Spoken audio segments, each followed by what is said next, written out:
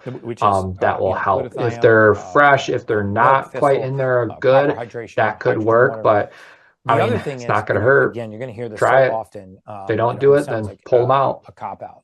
But I don't always carry a bottle of peppermint with me everywhere I go. So, parasites. Because when you have these Wendy, different organ systems in your body, yeah, they don't okay. function properly. They don't clear waste properly. Yeah, so and Wendy's ends up had spilling it. over into the Okay, blood she and has into the had bullseye capillary system. rashes.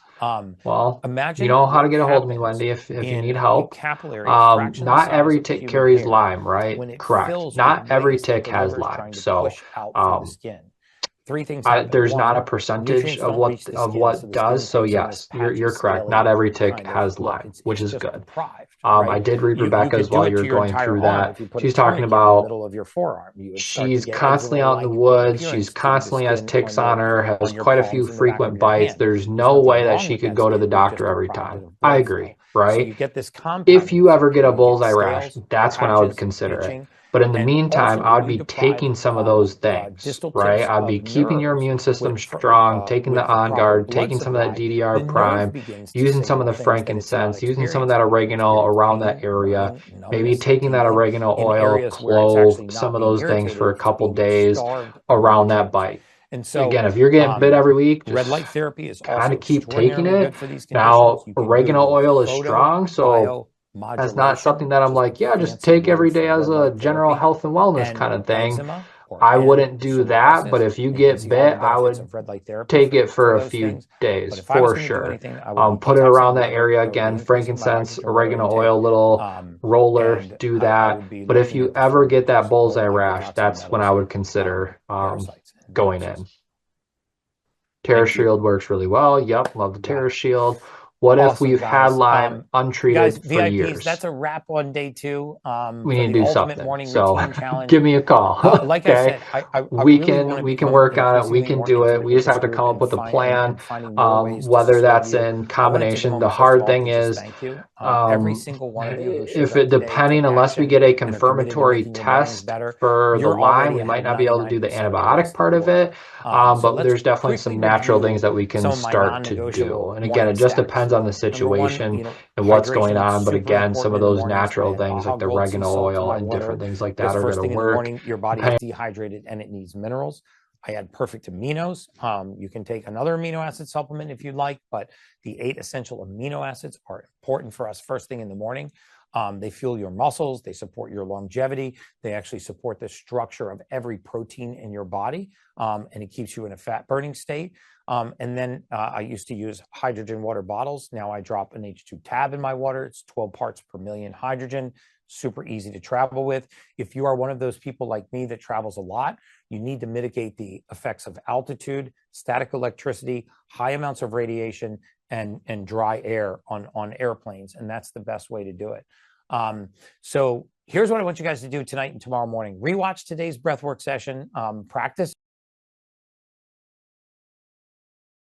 Hey, VIPs, welcome back. You already know this is where we go deep and talk about things that most people never learn. So, and today I'm joined by my favorite Costa Rican gringo, Dr. Paul Saladino. He's one of the top minds in nutrition, longevity, and human performance. So Paul, and he's a very, very close friend. We've had many a glass of raw milk together. When he stays in my house, he makes me fresh squeezed oranges. He's a great guest to have. So Dr. Paul, welcome to the Morning Routine Challenge. Thanks for having me, Gary. It's good to see you, my man. Does anybody else call you their favorite Costa Rican gringo? I think you're the first, but maybe we can start a trend. Yeah, I like that. I like that nickname for you, dude. I think that's going to stick now. But it's great to see you. You know, Paul lives in Costa Rica. I mean, as you know, he's out there every day. He's surfing. He's jumping in rivers. He's getting natural sunlight. All the things that we believe in. But I want Paul to just get right into it. You know, breathing techniques that he uses, his morning routine. What does it look like? What are some of the non-negotiable habits that you have that people should know about? Because, you know, we're really trying to change the trajectory of people's lives by having them take control of their mornings. And we've had thousands, and we had 10,000 people on yesterday just interested in changing their morning routine. So it's just an honor to have you on. I'm just going to let you take the floor. So the morning routine for me starts the night before, and you guys probably know this, that like the quality of my sleep determines everything about my morning. And so in Costa Rica, it gets dark at about the same time every night because we're close to the equator. So I'm usually going to sleep around 8 or 8:30, but then I get up very early. And so for the few hours before I go to sleep, that's actually the first part of my morning routine. So I'm going to eat dinner probably around 5 or 5:30. I try to finish food 2.5 hours before I go to sleep. And once it gets dark here, all of the lights in my house are red. So there's zero flicker LEDs. When I've stayed with Gary at his house, he'll see me walking around in the dark with a red light at Gary's place because I don't want blue light. And so I have red lights in my house. You can get red light glasses too, guys. Yeah. Red light glass, so blue light blocking glasses, this kind of thing. But I'm very careful about the light environment in my house. And if anyone was to come to my house at night, it looks kind of like a lizard cage. The whole thing is red and the lights are all very dim.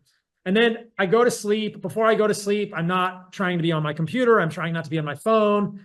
I end up putting my feet up for maybe 20 minutes or 15 minutes on the wall before I go to sleep. It helps me fall asleep. And because I'm active during the day, I usually fall asleep very quickly. I sort of think that, like, if we are not falling asleep quickly, there's something wrong, right? So I fall asleep quickly. I sleep well through the night. And then I get up at probably around 5 or 5:30 in the morning with the sunlight. I don't set an alarm. I know a lot of people have to do that. That's fine. But I'm really prioritizing 8 to 9 hour window for sleep because it's so critical. It's like the foundation of my whole day.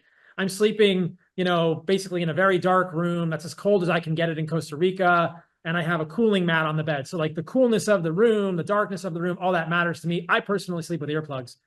The first thing I do when I get up in the morning is I basically go outside and I'm looking at the sun. And it's not super bright at that point, but I am looking, like Gary said, toward the sun in the morning. And I'm doing it barefoot and I'm doing some light movement. I have a band. I do like some shoulder movements and some deep squats. And I'm doing some deep breathing. And that's maybe just a 5 to 10 minute process first thing when I get up in the morning. And it's the same kind of stuff you were describing, Gary. It's a series of deep breaths with long exhales. So maybe I'll do 4, 7, 8 breathing with 4 on the inhale, 7 as a hold, and 8 on the exhale, or I'll do box breathing. But I really want to expand that exhale of the breathing. I'm not trying, like you said, to decrease CO2. I'm probably actually trying to increase CO2. So I actually personally don't do anything like Wim Hof breathing, that like forced hyperventilation. I think that's just blowing off CO2. We know that that's pushing your CO2 in the wrong direction. So I'm not doing that. I'm doing deep inhales with long exhalations to try and actually get more CO2 and almost feel like as I'm doing that breath work, I need to breathe a little bit. I'm not starving for breath, but I'm feeling a little bit of air hunger. And then I come inside and I eat breakfast, and I eat breakfast very early because I'm going out to surf immediately. So for breakfast, I have a stainless steel Vitamix blender. I put in raw milk locally. I put in creatine, put in some creatine from Lineage. I got some Lineage honey. And then I put in whole package, which is testicles. I put in some colostrum, and Gary has all this stuff at his house because I've left it for him. But I have milk, creatine, whole package, which is desiccated testicles, honey, colostrum, a little bit of salt, and probably some frozen blueberries. And that's my breakfast. And then I go surf. So for me, it feels better because I want to surf every morning to have food in my stomach right when I get up. I surf better. I feel better when I'm surfing. And then I go and I spend as much time as I can. Usually it's an hour or 2 in the ocean in the sunlight. And then I come back and my work day sort of begins. But that's kind of my morning routine. And what I'm thinking is, I'm thinking about protecting sleep the night before. I'm thinking about timing of my evening meal. I'm thinking about my light environment, especially the night before. And then in the morning, I'm thinking about light in the eyes, grounding, a little bit of movement, and then some food that has both protein, fat, and carbohydrates. I told you guys I put honey in the raw milk. And then it's just my joy to get out and surf. Yeah. The VIPs put together a couple of questions for you. And one of them was, what's one non-negotiable habit that you have every single morning? What's a completely non-negotiable? I mean, it's basically, like I said, getting outside and being in, like, getting out of the house, getting actual natural light. And so on my podcast recently, I did a podcast with a guy named Tristan Scott, and we were talking about how interesting outdoor light is. And he really made me think of, like, outdoor light is like whole food, and indoor light is kind of like processed food. So you have whole light and processed light. And perhaps that's an oversimplification, but I think that there are a lot of parallels, because when you're indoors under LEDs, if you look at the spectrum of that light, it's enriched in blue. It doesn't have the full spectrum. It doesn't have infrared light. And depending on the time of the day and the latitude and the time of year, it doesn't have any ultraviolet light. All those things are kind of filtered out by the double pane glass that we have in our homes. And so Tristan made me think that a lot of us are probably infrared light deficient. So being outdoors is where you get your infrared light. And Tristan really said something that struck me on the podcast, that the mitochondria in our whole body, outside of our brain, use infrared light to make melatonin. You might have known this, Gary, but I didn't know that there's a full body store of melatonin that is used as an antioxidant, and that comes from infrared light. So that's crazy that like we need outdoor light to get that infrared light. And there are ways to hack that, right? You can use an infrared light device. This is probably an argument for a red light device, an infrared light device, if you're not outside as much as you probably should be. But this is a really cool thing. So getting outdoors in the morning, getting outdoors for surfing, getting outdoors for activity, getting outdoors for the sunlight in my eye to synchronize my circadian rhythm, that's huge. Yeah. And what if someone only has 10 minutes in the morning to optimize their day? What should they prioritize? I guess you're going to say the same thing, just getting some of that natural light. Getting natural light in your eyes. I think almost anywhere in the world, you can take your shoes off and touch the ground barefoot and do some light movement. It could just be a walk. I do like air squats. I do these, shoulder rotations with a band because I'm surfing. So I'm just about to go and do this for a couple of hours and paddle. So I'm going to just thinking about my shoulders, but I think that's a great way to start the day. It's just like that. Yeah. That morning sunlight is so critical. There's been many a morning that my neighbors have seen a shirtless Paul Saladino out on my deck with bands over top of his head. Have they complained about it? Yeah, well, no, they haven't complained, but I mean, they already think I'm nuts, dude. I just put in 2 giant hyperbarics, and you should have seen these things coming in on forklifts, and all the whole building was I saw like, some video. what It's is amazing. going, Yeah. what's going on up there? It's shirtless. I have pants on when I'm doing this stuff at your house. Just shirtless. No, he does. He's not naked. I didn't say not he had naked on to your day. If you could go back and optimize one thing about your health 10 years ago, what would it be? Methylation stuff. And you and I have talked a lot about this. So I didn't. Wow, that's awesome. Yeah, I didn't know that I was 677C to T MTHFR until probably 3 or 4 years ago. And I didn't really optimize my supplementation around that till probably in the last year after further conversations with you.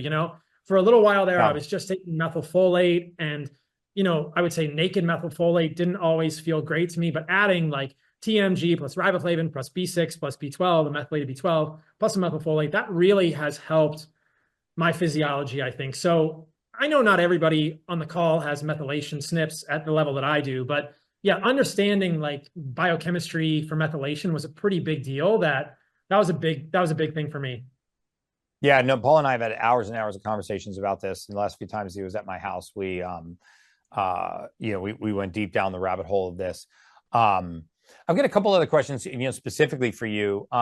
So can you discuss some of the stigma around raw milk and your feelings on raw milk, comparing raw milk? I mean, you and I are on the same page about it, but I want my audience to hear it. Some of the stigmas around raw milk and a sort of a comparison between raw and highly processed milks. Yeah, so just so people understand, like raw milk is just milk from a cow or a goat or whatever, a camel, a buffalo. And pasteurized milk is milk that's then been heated quite high. And the intention, the history of pasteurization was really, it became a part of our food system in the early 1900s, late 1800s, because I think it's safe to say that in the mid 1800s, 170 years ago, everyone was drinking raw milk, and throughout our history as humans, everyone has always drunk raw milk. It's just, we drink milk from animals. That's what we've always done. Mm-hmm. But when people wanted to drink milk in cities, there was a problem with sanitation. And these cows were being milked in sub-sanitary conditions. They were being fed swill, which is the spent grains of alcohol fermentation. And so people were getting sick because the milk was very low quality and it was contaminated. It wasn't collected properly. Now, what's interesting is that raw milk gets a big stigma because of that history. And yes, any raw food that we eat, whether it's spinach, sushi, fish for sushi, cantaloupe, all of these things have risk of foodborne illness and contamination. And if you look at the data, a lot of people get sick from cucumbers, right? A lot of people get sick from cantaloupe. A lot of people get sick from spinach. And a small amount of people get sick every year from raw milk. And a lot of people get very sick from sushi every single year. So to say that raw milk is 100% safe is not a true statement. But I do believe that there are unique health benefits to consuming dairy from mammals that has not been pasteurized. And we've talked about this in the past, and people can go to my podcast if they want. It's called the Paul Saladino MD podcast. I've done a lot of podcasts about the actual data. whether it's lower rates of asthma, eczema, and allergies in kids who grow up on or off farms drinking raw milk, there seem to be benefits in terms of immunologic programming, quote unquote, when humans are drinking mammalian milk. Now, some people have lactose intolerance and we need to opt for a yogurt or a kefir that's fermented and has lower lactose. But I see raw milk and raw dairy from mammals as a potentially therapeutic tool for humans. I don't think everyone needs to drink it, but I think that a lot of people could benefit from it. And so I think it's an interesting and valuable conversation to have and say, hey, it's being vilified based on this little, I would say, overly inflated risk. And if you can connect with farmers wherever you are that can get you raw milk that's made safely, it might be worth trying, especially if you have gut issues or allergic issues or eczema and all these kind of things. So the other thing about raw milk is it's not homogenized. It's usually not packaged in plastic for, weeks. Some raw milk is packaged in plastic, but because it's raw, it's only going to be in that plastic for a few days. Gary and I both love a farm in Miami called Southwest Ranches or Southwest Farmers Market, and they have amazing raw milk. Every time I come to Miami, we get this raw milk and buffalo milk and kefir, which is fermented milk. And so if you can find a farmer, the best resource is probably realmilk.com. I have no affiliation with that website, but that's like a clearinghouse for all of the raw milk farmers and farm shares throughout the country. I see someone asking about oat milk. I'll just answer that quickly. Yeah, can we go down the seed milks? That's actually really good because it's considered a health food, Right. So all of this milk, this mammalian milk, is a very complex food, right? There are literally hundreds of immunoglobulins, enzymes, bioactive compounds in mammalian milk that are probably valuable across species. So interesting that mammals can drink the milk of other mammals and find benefit. That's what the medical literature shows. When you take an oat milk or an almond milk or a soy milk, you're taking a seed or a grain, they're the same thing, all grains are seeds, and you're highly processing it, right? You have to grind it up, you have to mix it with water, you have to mix it with emulsifiers, gums, potentially carrageenan, potentially seed oils in the case of some oat milks. So I am not a fan of oat, almond, soy milks. They're just so highly processed. There recently, incidentally, was a large outbreak of salmonella in silk products, so silk soy and oat milks in Canada. And I think it sickened 20 to 80 people, and I think a few people died. So even seed milks and oat milks can be contaminated with bacteria and have led to deaths. In fact, more recorded deaths in the last year than raw milk. So oat milk is a non-acceptable, highly inferior substitute for mammalian milk, and I don't think provides any of the benefits that a mammalian milk does for human physiology, especially at the immunologic level. Yeah, and the beta casein and then the proteins that are found in certain types of milk, non-A2 milks, some of that can be mitigated by using, drinking raw milk from A2 cows. Believe it or not, there's different types of cows that produce different types of milk, and even people that have lactose intolerance or dairy intolerance very often can drink the raw milks from A2 cows. Those are the cows that we get it from at the Southwest Ranches that Paul and I were talking about. So there's another question about what, if anything, do you use for EMF blocking? You're probably not in a massive EMF zone down there, but do you do anything Right. for EMF mitigation? I do think about EMF mitigation a lot. That Tristan, Scott, and I talked about that on the podcast as well. So the first thing that I do for EMF mitigation is I think about my phone, because I think that for most people, and let me know if you disagree with this, Gary, I think for most of us, our phone is the single greatest exposure to EMF, RF EMF, so radio frequency EMF that we have. Your phone is the single biggest thing.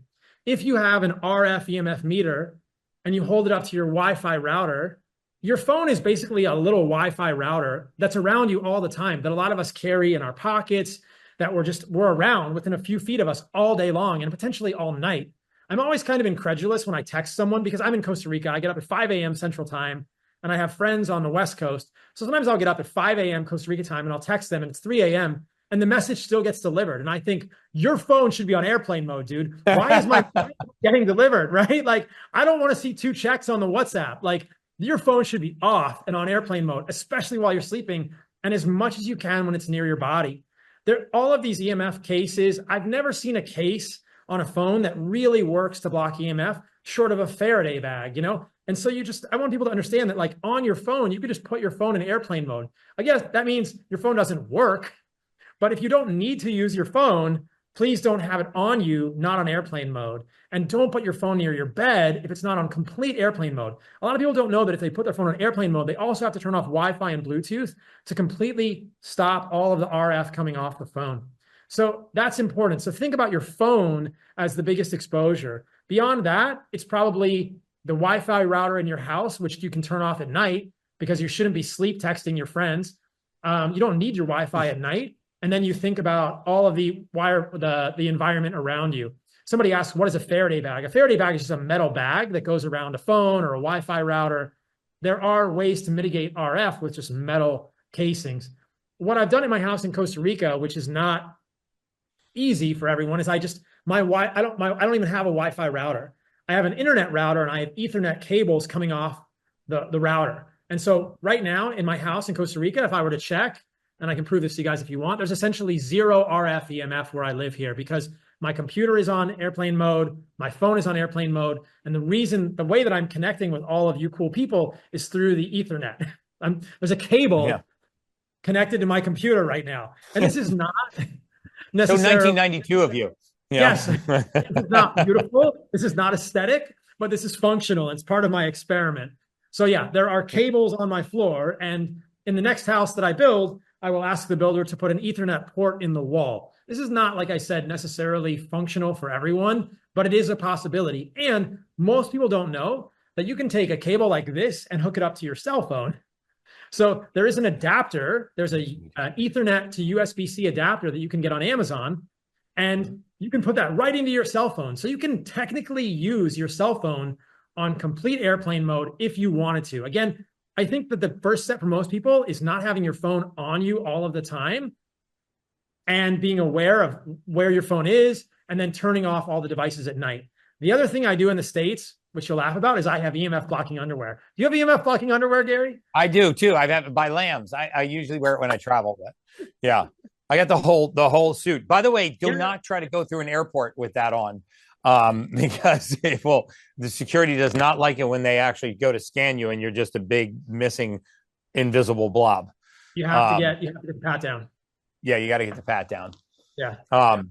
Paul, thank you so much, man, for taking time out of your insane schedule down there in Costa Rica to join us. You know, my VIPs and myself, we deeply appreciate this. So let the VIPs know where to find you and what you're up to, brother. So you can find me at paulsaladinomd.co, not .com, or all of the socials is Paul Saladino MD. Yeah. And, you know, if you guys need good quality products, I founded 2 businesses, Lineage and Heart and Soil. Heart and Soil makes desiccated organ capsules. Lineage makes jerkies and protein powders and creatines and things like this. So I just offer it in case it's helpful for everyone. I love the fact that he calls the testicles the whole package, because it is the whole package. And you know, funny. So last time or 2 times ago when Paul was here, we actually had raw liver, and he convinced me to take a sliver of it and toss it back. It was like chewing on an iron metal rod, but his powdered supplements will get to the same level, very bioavailable, and you don't have to deal with that taste. So a big fan, brother. Big fan of the whole package. Somebody's asking his whole package for women. We have one called Her Package, which is for women. So whole package has testicle, Her Package has uterus, ovaries, and fallopian tubes for ladies. Amazing, guys. Paul, thank you so much, brother. Thank you, Gary. I love you, man. Enjoy the day down there, man. Thank you for giving us your time today, man. I'll talk to you guys soon. All right. See you soon, brother. Bye-bye. All right. So let's try to get some of the hands that are raised. This is my favorite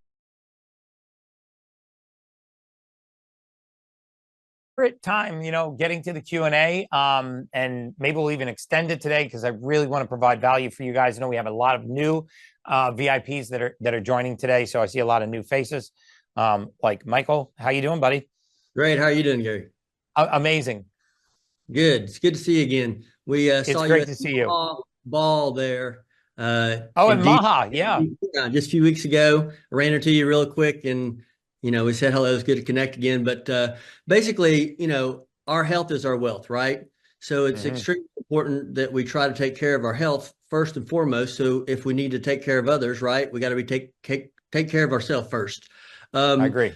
So something that I did probably about 6 or 7 years ago is I just started really testing all the food that I was eating because I was having a trouble with diverticulitis and acid reflux really bad. I was having to pop a pill every single day, and I'm like, I'm done with this. I got to figure something out.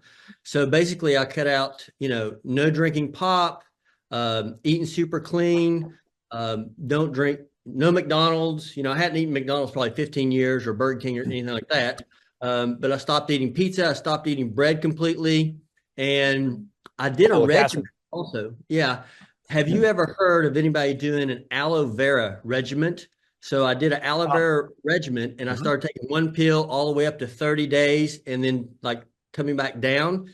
And I did that a few times over like a year, and it really helped cleanse my body. But getting rid of all the foods that weren't good for me and eating really clean and eating an apple a day, I've not taken a pill since. In that 6 years, That's amazing.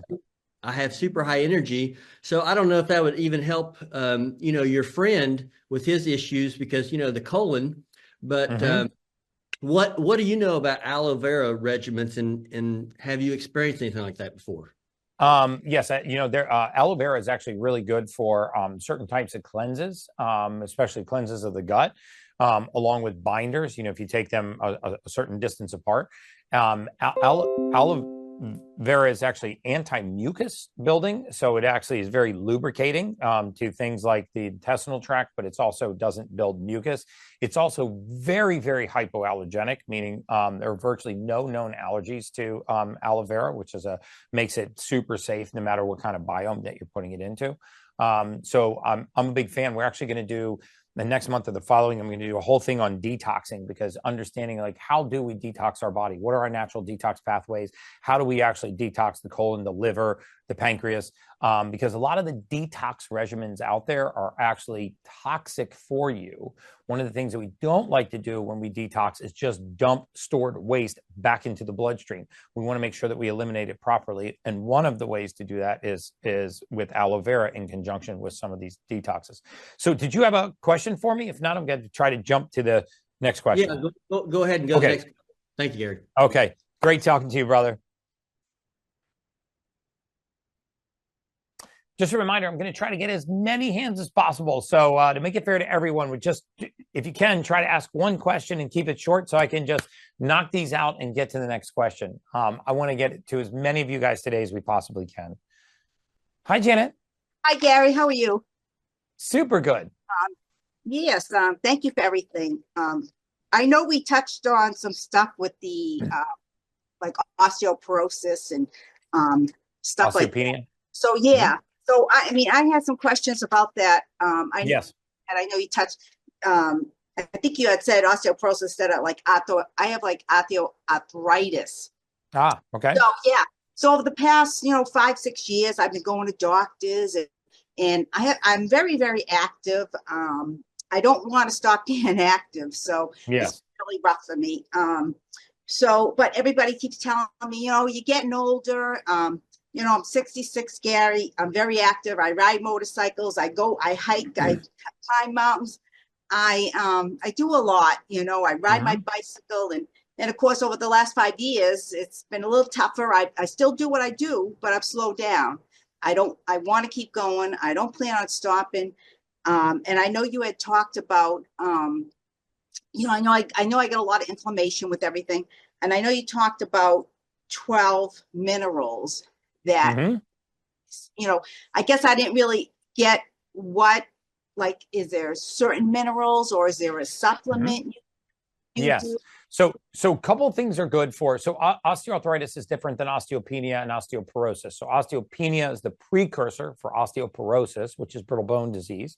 Osteoarthritis is an arthritic condition that affects the bones and the joints, very similar to rheumatoid arthritis, but different, which affects the joints specifically. So 4 things that I would do. First of all, number one, I would make certain that I'm taking a mineral salt, like a Baja Gold sea salt, or a mineral supplement. I just got it in. Yeah, or a mineral supplement like a fulvic mineral, or Shilajit is another really, really good source, as is sea moss. Although a lot of the sea moss brands are not well harvested, so But if you can get a really well harvested organic sea moss brand, that's good. Baja Gold Sea Salt, probably my favorite and the most cost effective, or a Shilajit, which is a fulvic mineral. Those are really hard to get down, but you can put them in teas or you can just whack it back. The reason being that minerals are cofactors in our biophysiology. So we have macro things like amino acids and vitamins and proteins and carbohydrates and fats. But actually what it takes to actually process these are minerals, and we are extremely mineral deficient. If you look at soil lineage studies as recently as the 40s or 50s, and I'm talking about in human evolution, you know, the mineral density, the nutrient density of our soil was very high in those times, and it's almost completely depleted now. So it's super important to remineralize. If you have osteopenia or osteoporosis, bone loading, if you're in the United States, there's a franchise called OsteoStrong. So if you know somebody that has osteopenia or osteoporosis, those are great centers to go into to actually improve bone density. Loading the bones even in a static fashion, just holding weights is very good for our bones. Also, sonic plates. I'm not a big believer in the shake plates that just basically rattle the body. That's a very bad thing to do for your joints, is to actually rattle them. We don't naturally in nature counter a lot of opposing lateral forces like that, especially at that intensity. But moving the body in a vertical plane is actually very good for your bones. There are sonic plates out there that only oscillate in a vertical plane. Also, really inexpensive option is what they call dry trampolining, which is the very small trampolines that you sit on and you simply bounce. This is good for lymphatic drainage, but it's also good for temporarily creating what's called a shock load to the bone, because at the bottom of that cycle, before you bounce back up, there's a temporary shock to the bone, repeated increase in the loading that the bone is experiencing, which calls the osteoclasts to start mineralizing the bone. If you don't have the minerals, you do not create strong bones. Remember, bones are not calcium. Bones are hydroxyapatite, formed by calcium and phosphorus binding to make something called hydroxyapatite. In order for hydroxyapatite, by the way, it's our teeth as well. In order for hydroxyapatite to form, you need these 12 minerals, right? So it's the absence of minerals that usually causes calcium not to bind with phosphorus and make hydroxyapatite, not the absence of calcium. I say this all the time, and it's a really important statement. Nursing homes all over this country are full of elderly men and elderly women that are suffering from osteopenia and osteoporosis that have been on calcium supplements for 15 or 20 years. Calcium is not the answer. In fact, overloading with calcium will cause deposition into the arterial wall, calcification of the arteries. That's a very bad thing. So what do we do if we have brittle bones? You know, we do those things that I just discussed. For osteoarthritis, again, I'm not licensed to practice medicine, so I'm not giving you medical advice, but for osteoarthritis, this is a pro-inflammatory condition. Usually the immune system is not after the bone.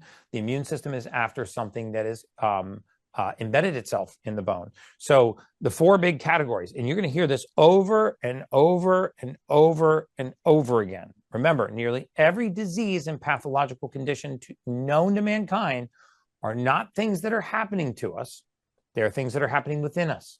So what leaves us prey to things like inflammatory cascades that lead to autoimmune? So first of all, being mineral amino acid, or fatty acid deficient. We spoke about that. But also the invaders, the four main invaders: mold, mycotoxins, metals, viruses, parasites. Mold, mycotoxin, I would put in the same category. Mold, mycotoxin, metals, viruses, parasites. So testing for those things can change the entire trajectory of your life.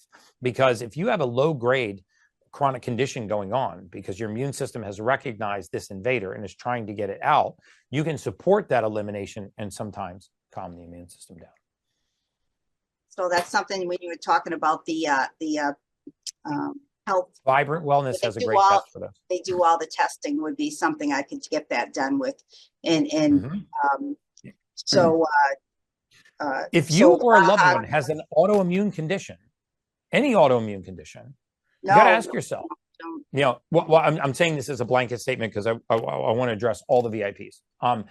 If you or a loved one has any autoimmune condition, before you accept that your immune system woke up one day and just randomly began to attack one of your tissues, and you have a chronic condition that can only be managed by chemicals, synthetics, or pharmaceuticals, I'm not telling you to go against what your doctor's saying.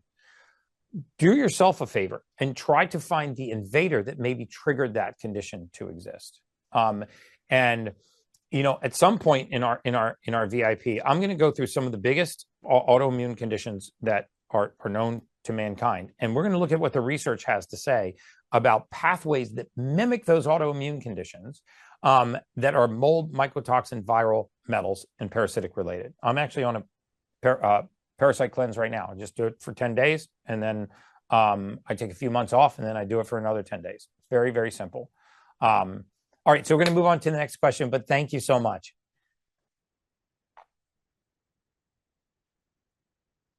Yo, is it Jose? Jose, you're muted, buddy. Hello. There you are. Hey, Yes. man. Hey, hello. This is Jose from Venezuela, but I'm calling you from the UK. First of all, right on. Thank you. I just want to say how grateful I am that you are doing what you're doing. You have really, truly inspired me. Seriously. Thank you. I've taken back my confidence just the minute I signed up for the challenge. I started doing the cold showers. I've been doing it for about 12 days already.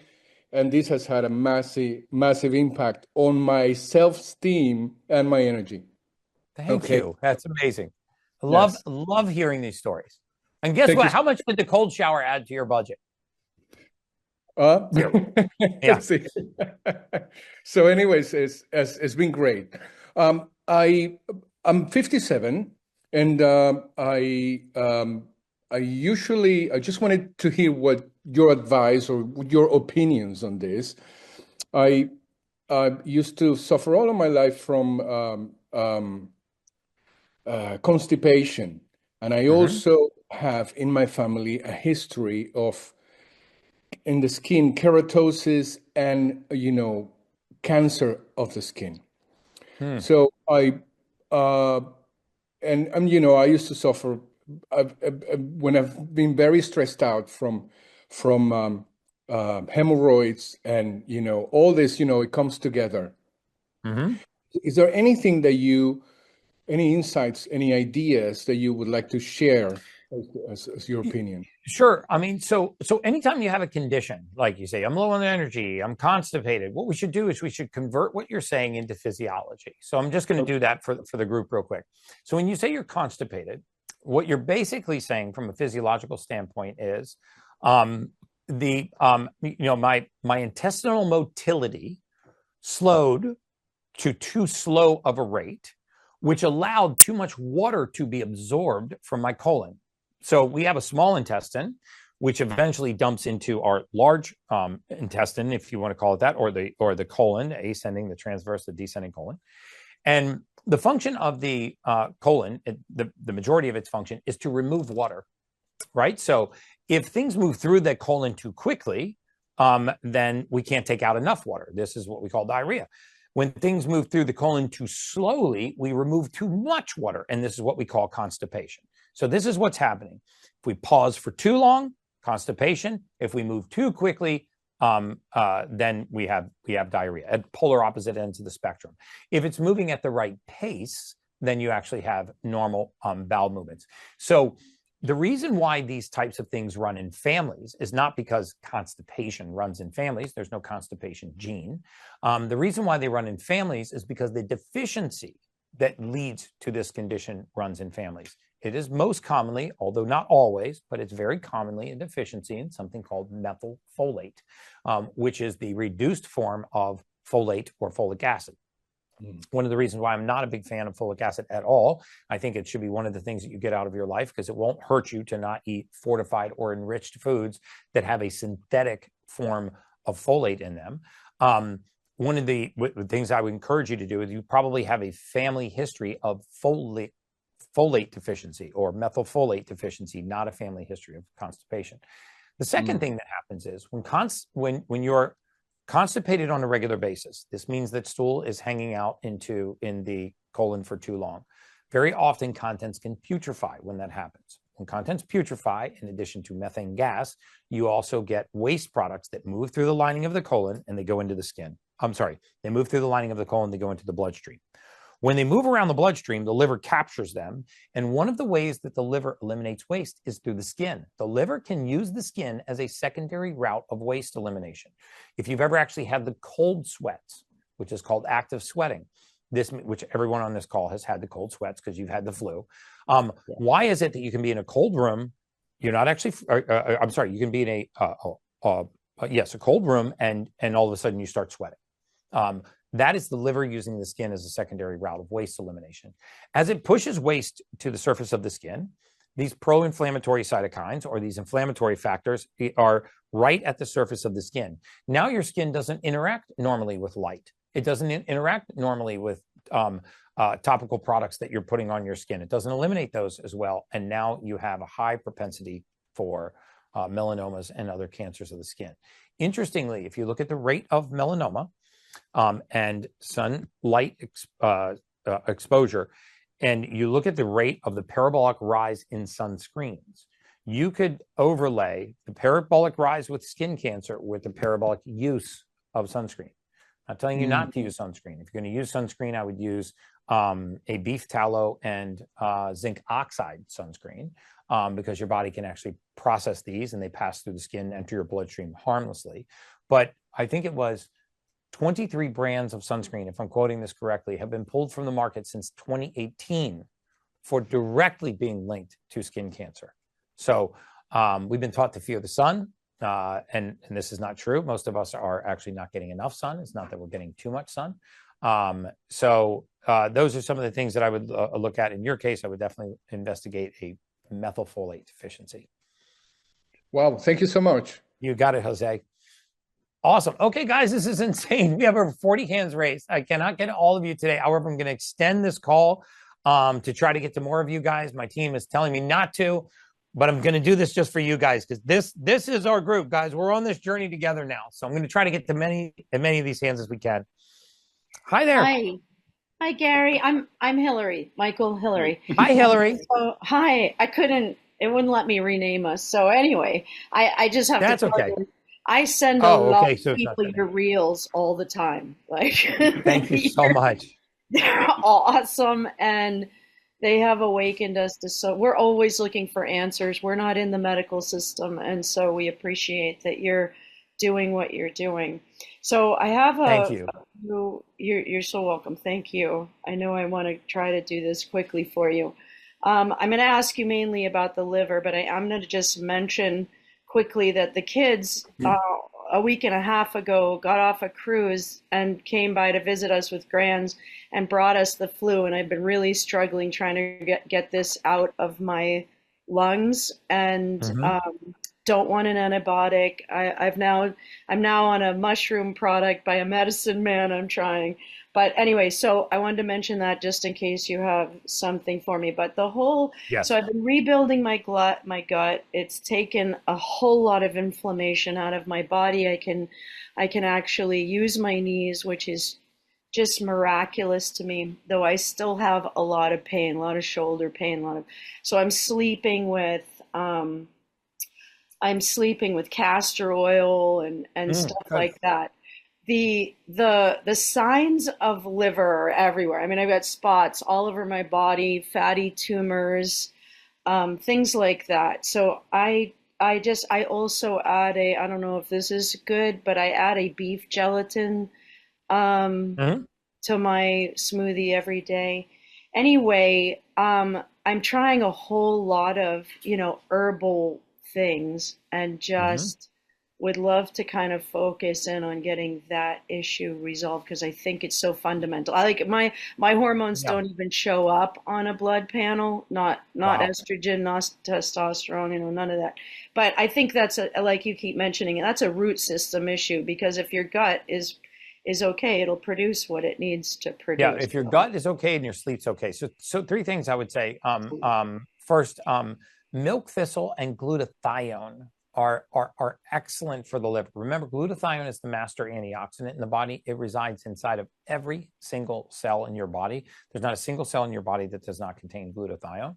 We can actually measure how soon a cell is going to die by measuring its level of intracellular glutathione. The second thing is milk thistle is excellent for helping to clear the liver. I would consider warm baths in not just Epsom salt, but there is something called Epsolution. EPS, like EP solution, Epsolution. Epsolution is a very powerful type of Epsom salt that not only draws inflammatory compounds out of the body, and you can just bathe in it, but it also has natural oils in it. My wife uses it. I use it. I bathe a lot of clients, tell a lot of clients to bathe in it. It's not very expensive. It's like a bag of Epsom salt. You put about 3 cups of it in a warm bath, stay in there for 20 or 25 minutes. You should notice a dramatic reduction in inflammation, joint pain. You should also notice a dramatic, not dramatic, but an improvement in your respiratory function. It actually has clinical studies linked to respiratory health and detoxification through the skin. Remember, the skin, most people say the skin is the largest organ in the body. I think the endothelial lining of the blood vessel is the largest organ in the body, but the skin still has the surface area of half a tennis court. So if you can expose that much surface area to an anti-inflammatory compound that's drawing toxins out through the skin, it's very, very safe for you, safe for the kids. Safe for the creepy bald dude to your left, because I can only see half of his face. There you go. Now you don't look the creepy dude peeking in. No, it's very safe for you, and it's excellent for respiratory conditions, and also for just overall joint pain and discomfort, and helping the liver get things out through the skin. Thank you so much. Yeah, that's been it's kind You're of welcome. a long time thing. So I got to get rid of fat, and it doesn't happen unless I can fix that part of my body, I guess. So I would fix that, and I would get a full hormone panel done and try to see somebody who's qualified to, restore the proper ratios to your hormones. I'm going to do a whole thing on female hormones here soon, because I think it's one of the most misunderstood and mismanaged things in all of the, female body, both younger women and older women, even postmenopausal women. Remember, it's not the levels, it's the ratios that need to be managed. okay. All right. Thank you, sir. All right. Talk soon. Thank you for the kind words. Whoop, whoop. Hi there. You're muted. All right. You're ready to go. I'm doing amazing. How are you? Oh, you just muted yourself again. Okay, sorry. There you go. Sorry. I just want to thank you for being you, for really sharing and caring. I love it. Love it. I've been a health coach for many, many years. And in my 70s, I find myself with a 14-year-old that I have adopted. She was a crack baby. And once her hormones kicked in at 13, she has gone out of control. Okay, so I need to find something, because all the doctors want to give her is Abilify and all these things to put her to sleep, to wake her up, to calm her down. I mean, I've tried, I'm doing the magnesium on her. I'm doing the Baja Gold. I'm doing all sorts, but I need to get a quicker fix for her. I wanted to do the swab test to see what she's not methylating on. And, so I need to get some information on that from you. But being a health coach here, I have a lot of parents that are starting to bring me their children that at this age are getting out of control. I live I have a ranch in Texas. So I take them out, I ground them, and we sit around and I leave them in the sun for a while, and no electronics. I talk to them. But I need to know steps to take for them, because this is new. Crack is a new product, and now the kids are starting to show the effects that were born with this crack positive. So I need to know how I can detox them. Okay. So, first of all, I'm not an addiction specialist or, addiction detox specialist. However, I would say there are 5 super important things to do. So again, when you say they're out of control, I assume you're saying that their behavior is out of control. And behavior is related to your emotional state, your mood. And your mood and your emotional state are directly linked to your neurotransmitter cascade. So when you go into these young men and women's bodies and you reduce the level of certain neurotransmitters, you compete with their ability to assemble certain moods. So if you said to me, what is a mood? What is an emotional state? I would tell you it's a collection of neurotransmitters bound to oxygen. So in other words, you take a bowl and you say, I want to make happiness. So much norepinephrine, so much epinephrine, so much serotonin, so much dopamine. You mix that up, boom, you have the emotion of happiness. I want anger. Okay, well, you remove the serotonin, you deplete the dopamine, you add ephedrine, ephedrone, norepinephrine, one of those we call adrenaline. Now you have the emotion of anger. And so what's happening in their bodies is how they are assembling mood is more conducive to erratic behaviors like anger, vengeance, violence, things like that, than it is to happiness, elation, joy, and arousal. And so how do we help them assemble better moods? There's 5 things. Number 1, sleep is probably the most important thing that you can focus on for these types of conditions, because sleep will actually make sleep deprivation will actually make people psychopathic. What happens is when they go to bed at night, their environment quiets and their mind wakes up because they have excess catecholamines in their brain. So how do we lower these? Super important to get all of the processed foods out of their diet. They are going to be extremely compulsive eaters. They will love Doritos, sweets, and they will crave the whites: white flour, white sugar, white bread, white pasta, white potatoes. Does that sound familiar? Yes. Okay. That's because this is what this condition causes them to crave. So you have to remove the folic acid from their diet, fortified or enriched foods. You have to get processed foods out of the house, not just tell them not to eat them. You have to take them out of access for them, because they will gravitate towards things with food dyes, things with seed oils, things that are highly processed, like GMO corns, like Doritos, colored candies, colored foods, colored drinks, and we have to get all of these things out of their diet. The reason why is because their gut microbiome, their second brain, is driving their cravings and decisions up here. And so they will crave the things that the gut microbiome, which has been destroyed, is craving. So that's the first thing. As much as you can, get all of those things out of the house and switch to a whole food diet. The second thing that you're doing, which is grounding, sunlight, being outside, is excellent. The third thing is regulating their sleep schedule, getting them into a regular circadian rhythm as much as you can. The fourth thing is removing folic acid from their diet, fortified or enriched foods. And the last thing I would take is, as a basic starting place, you can get a methylated multivitamin, a B complex, and add to that something called methylfolate, 5-methylfolate. Usually 800 micrograms or 1 gram is where to start. Because what we want to do is we just want to replace the raw materials that allow them to assemble natural mood.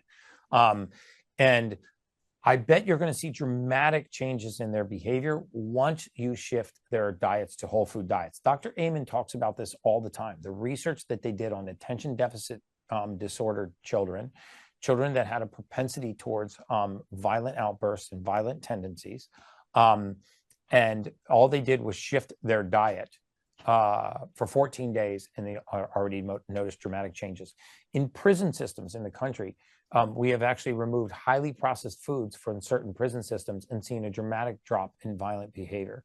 And then, of course, you have to remove the offender to make sure that they're not still taking the narcotic or the compound that got them to this addictive place in the first place. Obviously, if they still have access to that, none of this is going to work. It's just like the first rule of detox is to remove the toxic compound. You can't fix somebody's mold poisoning if they're still living in a moldy house. You can't fix somebody's addictive outcomes if they're still engaging in that addiction. Well, she was born crack positive. She doesn't do crack. So, I mean, that's a big thing. But if she could get a vape with THC, she's going to gravitate to that real quick. Yes. Because of her addictive personality. because she's dopamine deficient. Yes. Remember, the absence of dopamine is the presence of addiction. This is why addiction has a tendency to shift and never really go away. You know, alcoholics become drug addicts become workaholics become workoutaholics. So, you know, those 5 things would be the 5 big ones. My team's telling me I got to take 2 more questions. So I hope that helps.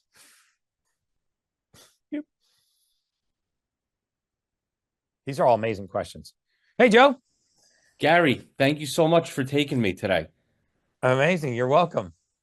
So briefly, 3 years ago, I was diagnosed with hypertension, cardiomyopathy, heart failure. Had an EF of 25. Wow. I had a defibrillator, subcutaneous put in. Went to my Atlas orthogonist. She referred me to a naturopath who I've been working with ever since. Been doing PEMF, Rife, exercise daily, cleaning everything up. I'm on Entresto and spironolactone. In your opinion, do those medications hold you back from recovering fully? What else can I do to bring this back up? Because I'm of your mindset, and before I even heard of you, so there's no way this isn't able to be healed. Yeah. So I'm always hyper cautious about telling anybody to stop any medication because I'm not qualified to do that. However, when your cellular biology gets to the point where the medication is no longer needed, your doctor can take you off of those things, you know, at their choice. Here's what I would say. And I hope you were on the challenge yesterday. I talked about something that is rarely talked about. It's probably the first time anyone on this call ever heard about it, unless they're one of my VIPs for a while. And that is the microvascular circulation. The 70% of our circulation that goes unmeasured, unmedicated, unchecked, and majority, overlooked. And that is the 70% of our circulatory system that is not done by the heart. We have 63,000 miles of blood vessel in our body, roughly, give or take. 70% of that is microvasculature, right? These are vessels that are smaller than a human hair. It does not take much vasoconstriction in that size of a vessel to drive pressure up. So imagine you have these tiny little vessels the size of a human hair all over the body, which you do, or we wouldn't be having this conversation. And these go into a slight vasoconstriction. That's going to back pressure up into the major arteries and veins that we're measuring all the time and put pressure on the heart, which is going to drive blood pressure up and drive your ejection fraction. When he said he has an EF of 25, he's referring to his ejection fraction, and drive that ejection fraction down. I'm not saying that's the absolute cause, but there are ways for us to care for this vascular system, which are cold and heat exposure, taking trimethylglycine, TMG, reducing something called homocysteine. If you have high homocysteine in your blood, which should be on your blood panel, there are links between hyperhomocystinemia and elevated pressures. And then also doing things like exercise, especially exercise in the what we call zone 2 cardio, which is steady state cardiovascular exercise, exposing our skin to light. And red light therapy, photobiomodulation is excellent for this. I don't know if you live in a place that has a clinic nearby that you could lay in a red light bed, or you could, if it's in your budget, to afford red light panels. I'm going to try and buy one very soon.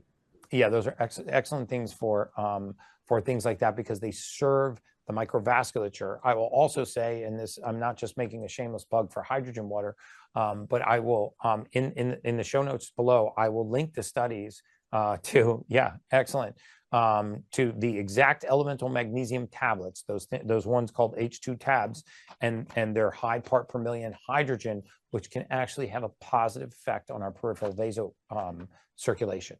And so if we can find ways to serve the 70% of our circulatory system that is underserved by the majority of mainstream medicine, you're talking about caring for the portion that's being ignored. And a lot of times you can see, these conditions take a back seat. Awesome. I just also started doing the cold plunges 2 weeks ago, which I absolutely love. It's frozen solid right now. I'm in New York, so we're getting a real bad cold spell. But I did get my EF back up into the 50s. That's a doubling of your ejection fraction. That's amazing. Right. So I'm talking to my cardiologist. We had it shut off, the ICD, and next move is getting it taken out completely. So I just want to keep building and keep building. And you're a huge help. I'm glad I found you, and I'm going to keep listening. Oh my. Thank you so much, man. I deeply appreciate that. I really do. All right. So last question, guys. So let's get someone on deck here. Who's this? Josh. Hey Gary, how we doing? How you doing, buddy? Good. I'll skip the pleasantries because I know your team wants you out of there. I love the pleasantries. I'm brand new, so I was just joined VIP yesterday. Congratulations! Thank you. Thank you. I'm excited. I will say I'm a bit overwhelmed with how many things, like you say, that are good for you. Like my list right now that I've got is perfect aminos, hydrogen water, magnesium, L-methylfolate, multivitamin, Baja Gold, creatine, a bunch of different things, really. Those are all, honestly, all that's doing is getting you back to the basics. It really is. Okay. I know it sounds like a lot of stuff, and I hope it doesn't come across as me pushing stuff, because it's not my intention at all. My intention is to do the most amount, have the highest amount of outcome for the least amount of intervention. Yeah. So my big question is, I've had bad eczema my entire life. About 3 years ago, I entered a clinical study for a new medicine that's called Sabinco. It ended up getting FDA approved, and I take it now. It's a JAK inhibitor. Yes. I really am not interested JAK2 in taking. I'm not interested in taking it the rest of my life. Mhm. About 3 months ago, I tried to stop taking it, and my skin went absolutely ballistic. Yes. I guess my question is, starting with the basics and then like going from there for, 30, 60 days, when would you suggest is a good time, or what is a good way to try to stop taking it? So first of all, when you say if you have eczema or psoriasis, we have to think about what is eczema or psoriasis. It's not from contact dermatitis. This is not things that are contacting the skin. This is something that is coming from inside of the body and affecting the skin. When you push waste out through the skin, when the liver uses the skin as a secondary route of waste elimination,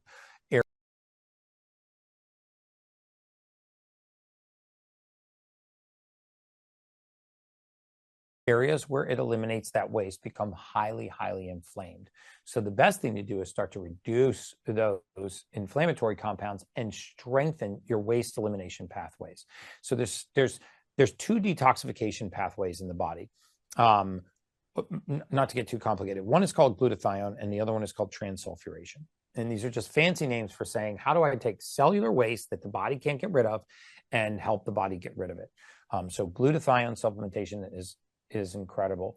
Hydrogen water supplementation is incredible. Also, bathing in hydrogen gas is very, very good for you. You can actually buy hydrogen water generators that pull the water out of one side of your tub, hydrogenate it, and dump it back into the other side of your tub. But the majority of these are coming from liver toxicity or poor liver methylation, because the liver will push waste out through the skin. So I would be doing everything that I can, running liver panels. I would check 4 things in the liver, something called alkaline phosphatase, something called AST, ALT, and GGT.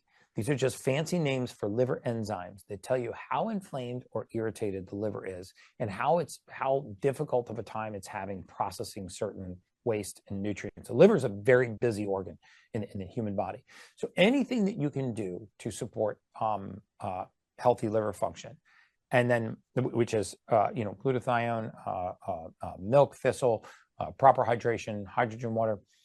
The other thing is, and you're going to hear this so often, it almost sounds like a cop-out. I would go looking for the 4 majors: mold, mycotoxin, metals, viruses, parasites. Because when you have these embedded in different organ systems in your body, they don't function properly. They don't clear waste properly, and that ends up spilling over into the blood and exiting through the capillary system. Imagine what happens in a capillary, a fraction the size of human hair, when it fills with waste that the liver is trying to push out through the skin. 3 things happen. 1, nutrients don't reach the skin, so the skin takes on this patchy, scaly kind of look. It's just deprived, right? You could do it to your entire arm. If you put a tourniquet in the middle of your forearm, you would start to get eczema-like appearance to the skin on your palms in the back of your hand. There's nothing wrong with that skin. You've just deprived it of blood flow. So you get this compounding effect where you get scales, patches, itching.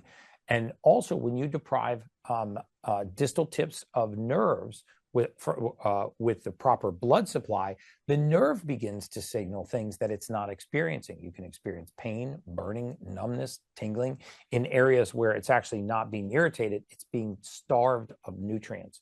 And so red light therapy is also extraordinarily good for these conditions. You can Google photobiomodulation, which is the fancy word for red light therapy, and eczema and psoriasis, and you can see all the benefits of red light therapy for those things. But if I was going to do anything, I would be detoxing the liver, I would be increasing my hydrogen water intake, and I would be looking at the 4 majors: mold, mycotoxin, metals, parasites, and viruses. Thank you. You got it. Awesome, guys.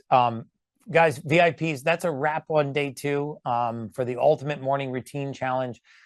Like I said, I really want to become increasingly more intimate with this group and finding more ways to serve you. I want to take a moment, first of all, to just thank you. Every single one of you who showed up today, took action, and are committed to making your mornings better. You're already ahead of 99% of the rest of the world. So let's quickly review some of my non-negotiable morning stacks. Number 1, hydration, super important in the mornings. I add Baja Gold sea salt to my water because first thing in the morning, your body is dehydrated and it needs minerals. I add Perfect Aminos. You can take another amino acid supplement if you'd like, but the 8 essential amino acids are important for us first thing in the morning. They fuel your muscles. They support your longevity. They actually support the structure of every protein in your body, and it keeps you in a fat burning state. And then I used to use hydrogen water bottles. Now I drop an H2 tab in my water. It's 12 parts per million hydrogen, super easy to travel with. If you are one of those people like me that travels a lot, you need to mitigate the effects of altitude, static electricity, high amounts of radiation, and dry air on airplanes. And that's the best way to do it. So here's what I want you guys to do tonight and tomorrow morning. Rewatch today's breathwork session. Practice it before bed. It will help you sleep better.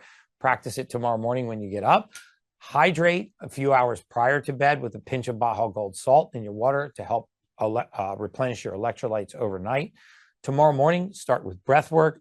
Remember the oral care routine that we went to: tongue scraping, oil pulling, soft toothbrush, and hydroxyapatite, along with hydration and movement. This is going to completely set the foundation for your body to start to recognize this routine as being part of your morning. Also, I'd like for you guys to help me conceptualize the next few months of this journey. My thoughts are that we take some of the biggest ailments that people are suffering from. I pull some of the VIPs up into the spotlight, get your permission to share your journey, and bring the top practitioners in the world in a live format to the table. And we actually start solving some of the challenges that we face as humanity in a way that we can document in a live, vulnerable, authentic format, so you can be educated to go out and empower your family to do the same thing. So tomorrow at the end of our final session, you will all be getting free boxes of H2 tabs. I know I saw a lot of you guys bought these. Thank you very much. These are going to change your life, but you're all going to be getting those. So we're wrapping up today, but tomorrow we're going to go even deeper. We're diving into recovery, stress optimization, how to build resilience into your daily routine.